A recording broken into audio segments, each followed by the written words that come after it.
All right, guys, we're going to be talking about skill-based matchmaking today. A lot of hot takes out there and a lot of people pissed off and or loving it. So we're going to go over it right now. I've noticed a lot of big YouTubers and a lot of very highly skilled players really not loving the changes coming with skill-based matchmaking. Now, I understand their concerns, and I've heard them out on their side of the argument. Most of which revolves around them being able to go into casual sixes, be able to test loadouts, and to not constantly sweat at all times, which is fair enough. However, what I find as a casual player, now I'm not the most elite player in the world. However, what I will say is my opinion does matter because I'm on that portion of players that are not top skilled. Basically, I'm closer to the average player that's probably watching this video. If you watch most big YouTubers that are carrying people through raids or PvP content that's very hard, trials, whatever, there's many people in there trying to get in there. Why? Because they're not the most top tier players. They are literally there to be carried and get a little bit of help because the content is so hard. Now, that's all good, and that helps YouTubers. It's very fun to watch, all that good stuff. However, the whole point of this matchmaking is so that every single sixes isn't a complete sweat stack. Now, I know that sounds ironic because I just said that now with this skill-based matchmaking, these very elite players are basically having to sweat quite a bit more. However, for the average player to basically... I wouldn't say new lights, because I think a new light's still going to go in and get lit up if you don't know exactly what you're doing. But if you're an average player, this new matchmaking, I think, is going to be fantastic for you. Okay? A lot of these matches that I've been going into, I've been top of the leaderboard. I've been getting much better KD, a lot more wins, a lot closer matches, less blowouts. Basically, everything that Bungie said that they're trying to do is bring the bottom tier player and the top tier player closer together and have less blowouts and have the matches closer. And thus far, I've seen that. Now, again, this is an opinion coming from somebody that is an average player. I'm not too good, but I make the argument that most of us are average watching this video. So again, I think a lot of it is in people's heads that they don't like skill-based matchmaking. Now, again, maybe for those elite players, it's not going to be the most pleasant experience, but hey, guess what? That's what it's been like for sixes for the average players. Average players literally would just get smoked by elite players all the time. You'd have one elite player trying to carry 5 new lights, basically, that don't even know what they're doing against 6 players that are kind of good, and it averages out to that average team winning against 1 really good guy and 5 bad guys.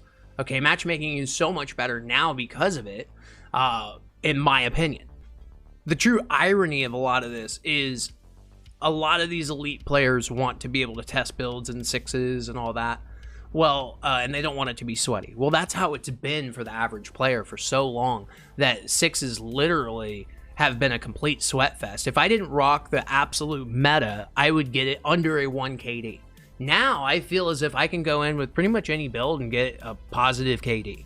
And I do think that's because of the matchmaking. And I'm very excited for the Fire Team matchmaking to get started next season. As right now, it's just in, sixes. And it's for when you're solo. But next season, they're going to be concentrating on the Fire Team aspect. And even the Fire Team aspect, honestly, has been slightly better this season. Our team's been winning. There was a point, I think it was 2 seasons ago, at the very end of 2 seasons ago, we went on a 47 game losing streak. On stream, I couldn't get, or even off stream, I couldn't get a single win. The matchmaking would always just put me against a team that I couldn't win against. And it was very frustrating. It made me want to get off the game. And I love PvP. Now, if I was trying to get off the game, right, and getting frustrated and being a lover of PvP and really having a high tolerance, imagine the casual player. They're going to be hopping off the game faster than, they're definitely hopping off the game, and they're not having any fun. Now, a lot of these elite players say that the true way to fix the game is to have a bigger player base, a bigger pool of players. Now, I think that that's a fantastic idea, but guess what? Most players that try out Destiny, the PvP aspect is a nightmare. They don't want to go in, and they just get slapped around. That's not very fun, so they hop out and they go straight to PvE, and that's why PvE is actually, in my opinion, so popular, is because PvP is too hard, the matchmaking's effed up, okay? But if the matchmaking is fixed, as I think it is on its way, it has its bugs, it could be, tweaked a little bit more, obviously, everything can. However, the players now have a fighting chance. A lot of elite players are also going to basically say that you have to earn your way in PvP, and you have to get stronger, more powerful, and get good, basically. However, how do you get good if you're facing a team that knows the spawns, is spawn camping you, and just sweeping you the entire time? You're not going to get any better. So again, if you have players that are enjoying themselves, they're going to stay. They're going to stick around. They're going to keep on trying PvP out. They're going to try different loadouts. They'll occasionally lose. However, if it's not a blowout every time and it's very close, it's very competitive, and they win, they're going to stick around. They're going to have a lot more fun. Let me give you guys an example. Most of my team really hated the idea of playing Fortnite. Okay? Now, I was able to convince them to do it, and begrudgingly, they decided to give it a shot. And we, first day on it, we basically won, I think it was like 10 games in a row. And they didn't know there were a lot of bots in there. But that's the whole point, is we were new at the game, and we got in there, and we were having a blast. We were winning. Now, again, most of us didn't even know that they were bots. But the point is that the game was putting us against people that we could win against and or have somewhat of a challenge. And as we got better, obviously real players would come in and the challenge would get harder and harder. But at that point, we had gained enough knowledge and skill to go against actual real players. Now, I'm not here to, make an argument about bots, but I am here to make an argument that if it is easier to be competitive and slightly easier to win, people will play more. And we'll have a bigger player base, which again is what these higher skill players really, really want, is to have a higher pool of players to play against. And you're not going to get it unless you have people having more fun. And here's the thing, if you're having fun, you're getting better at the game, and more people playing the game and more people having fun and getting better and better, what's going to end up happening is they're going to start getting into trials. They're going to start getting really highly skilled. So again, that player base of high skilled players is going to grow, and you're going to have a lot more fun. But the argument is it's going to be always sweaty for these high skilled players. But guess what? That's kind of what the cost of getting good is all about.